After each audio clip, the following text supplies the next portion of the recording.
नमस्ते प्रणाम। मैं हूँ संजू यादव। सभी दीदी बहनी का स्वागत है हमारे यूट्यूब चैनल पर। दीदी बहनी, अभी हम आप लोगों के बीच में फिर से वही एक बहुत ही दर्द भरा गीत लेकर के आए हैं। यह घटना है आजमगढ़ अहरौला की। अभी बहुत जल्द की बात है, मान लीजिए कि 20 दिन हुआ होगा। और वहीं एक राम सेवक प्रधान हैं और एक श्री राम चौहान प्रधान थे। श्री राम चौहान प्रधान पुराने थे और जो ये राम सेवक प्रधान हैं नए हैं। दोनों सगे पटीदार हैं।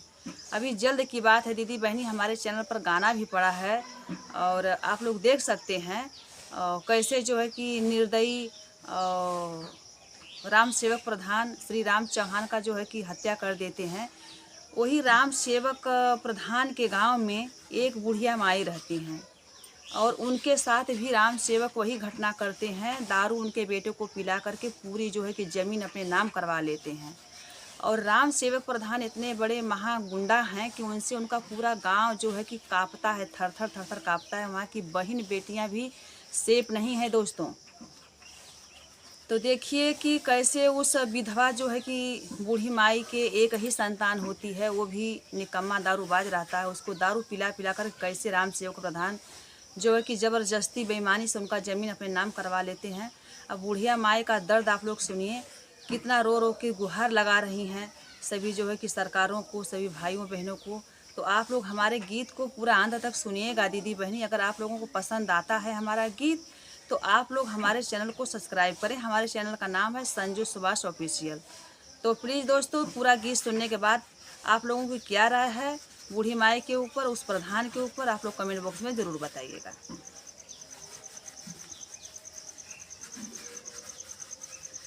रामाया जमगढ़ हिरौला क घटनावा होना। रामाया जमगढ़ हिरौला क घटनावा होना।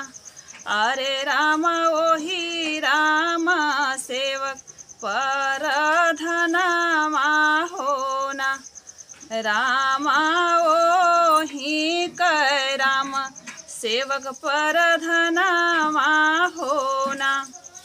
राम ओही कै राम सेवक परधनवा होना। बाबू 10 साल से कर परधनिया होना। अरे राम 10 साल से कर परधनिया होना। सेवक बाटे बहुत बड़ा गुंडे बजावा होना। सेवक बाटे बहुत बड़ा गुंडे बजावा होना। उनके गुंडाई से कांप पूरा गाँव होना। उनके गुंडाई से कांप पूरा गाँव होना। रामा नाही से पबिटी या बहिनिया होना। अरे रामा ओना से ना से बेटी बहिनिया होना।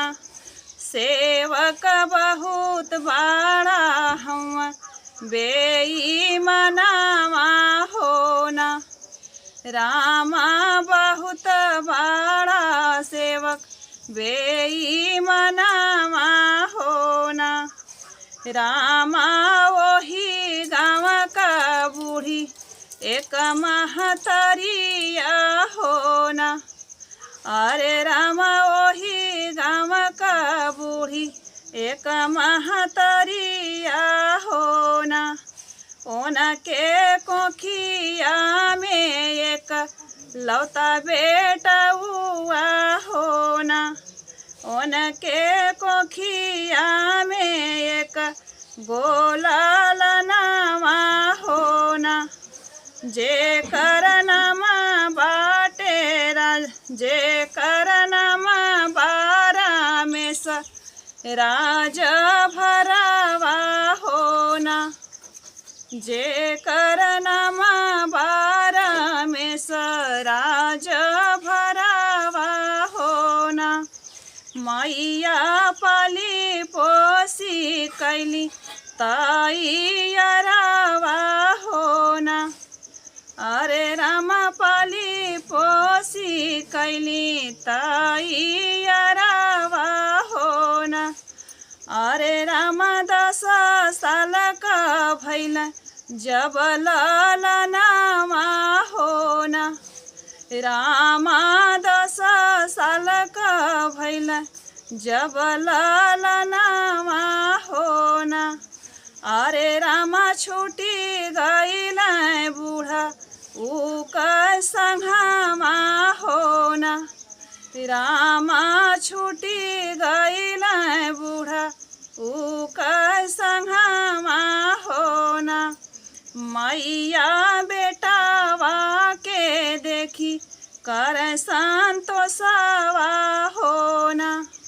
मैया बेटावा के देखी कर संतोषवा होना।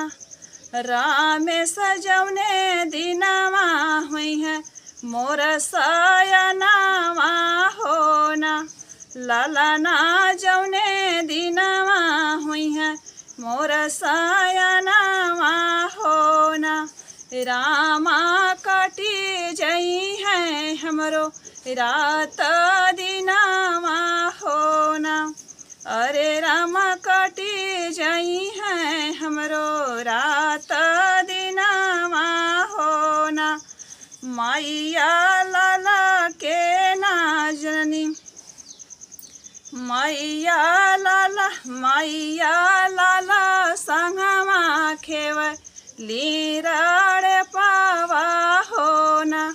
लेके ललना के खेवली राड़े पावा होना। मैया नहीं जनली बेटा दुखवा देई है होना। मैया नहीं जनली बेटवा दुखवा देई है होना। मैया कई देहली बेटा कभी हवा होना। मैया कई देहली बेटा कभी हवा होना।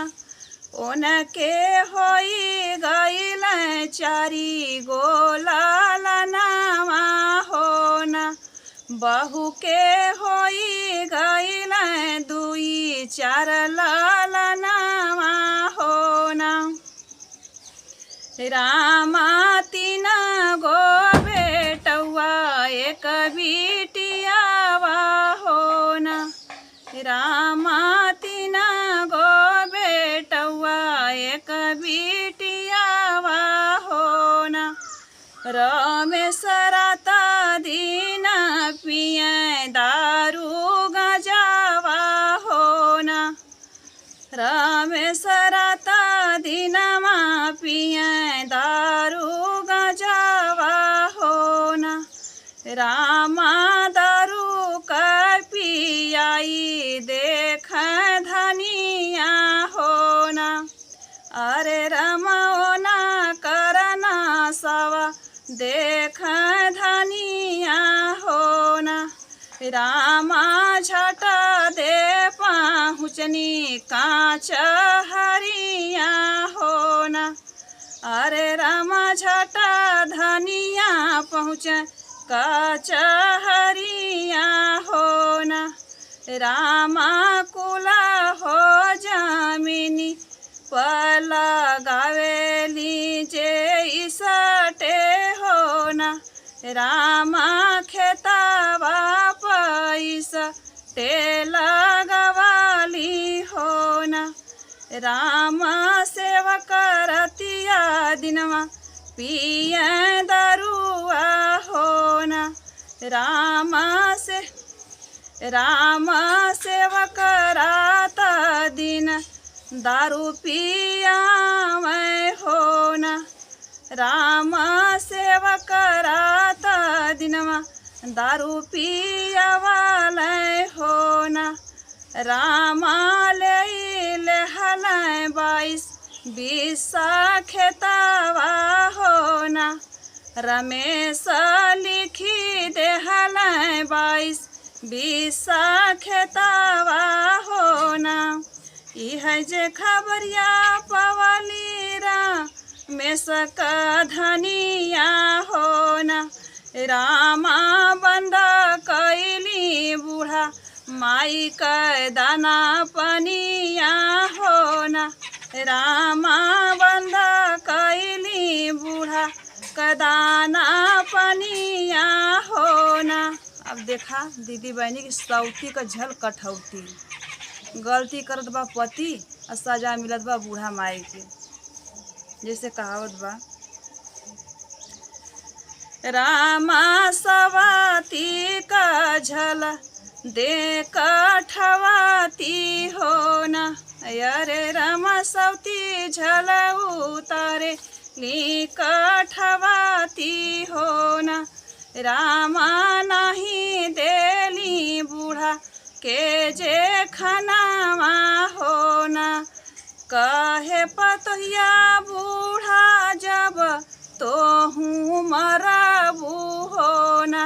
रामा नहीं छुई है तीनों मोर बेटउआ होना। रामा नहीं छुई है तीनों मोर बेटउआ होना। बूढ़ा तोहार बेटउआ दारू बजावा होना। ऊत बेची देहल खेत खारी हनामा होना। ऊत बेची देहल खेत खारी हनामा होना। बूढ़ा ये तानी बचनिया जब सुनाली होना। अरे रामा धाई धूपी पहुँचे कांच हरिया होना। रामा धाई धूपी पहुँचे कांच हरिया होना। तीनों पोतानाए लिखली जमीनिया होना। तीनों पोतावन के लिख 10-20 खेतवा होना। 10-20 खेतवा बूढ़ा पोतवन के लिखली होना। रामा तबो नाही मिल दाना पनिया होना। रामा तबो नाही मिल दाना पनिया होना। बूढ़ा रखिले हनी 2-4 बकरिया होना। बूढ़ा रखिले हनी 2-4 बकरिया होना। रामा ओही से देख अपन खर्चवा होना। बूढ़ा माई ओही से देख अपन खर्चवा होना। 22-20 खेतवा जब लेहल सेवक पर धनवा होना। रामा उतरी गईली दारू वह नशवा होना। रामा उतरी गईली दारू वही नशवा होना। अरे रामा एक बिगहा खेतवा बचल बाटे होना। रामा उहो बुढ़िया माई जी के नमावा होना। रामा उहो बुढ़िया माई जी के नमावा होना। पोता कहाँ उहो खेतवा जाऊ लिखबू हमहन के ना। बूढ़ा तबा करब तो हमसे हुआ होना। बूढ़ा तबा देब तोहें खाना पनिया होना। छतिया के पीटी पीटी रोव बूढ़ा महतरिया होना। बेटा कैसे कैसे खेत वाली खवाली होना, बेटा कैसे कैसे खेत वाली खवाली होना, बेटा छड़ा भर में देह लागवाई होना, बेटा पला भर में देह लागवाई होना। हथवा के जोड़ी जोड़ी सारा पे बूढ़ी मायरिया होना, बाबू जाई से हड़पला हमारो खेतवा होना, बाबू जाई से हड़पला मोरी जमीनिया होना, वैसा घरा भर के चुए लाग कोढ़ावा होना, वैसा घरा भर के चुए लाग कोढ़ावा होना। तो धन्यवाद दीदी बहनी, हमारा अंत तक पूरा गीत सुनिएगा। अगर आप लोगों को हमारा गीत पसंद आता है तो आप लोग किस शहर से किस गांव से देख रही हैं, प्लीज़ आप लोग कमेंट बॉक्स में ज़रूर बताइएगा। थोड़ा कमेंट आप लोगों का पढ़ लेती हूँ तो दिल को बहुत तसल्ली आ जाती है, बहुत खुशी मिलती है कि शायद हमारा गीत सभी को पसंद आ रहा है। हमारे गीत से बहुत सारे बहन लोग को, बेटी लोग को सीख मिल रही है। तो प्लीज़ दीदी बहनी धन्यवाद, फिर मिलेंगे अगले वीडियो के साथ। नमस्ते, प्रणाम।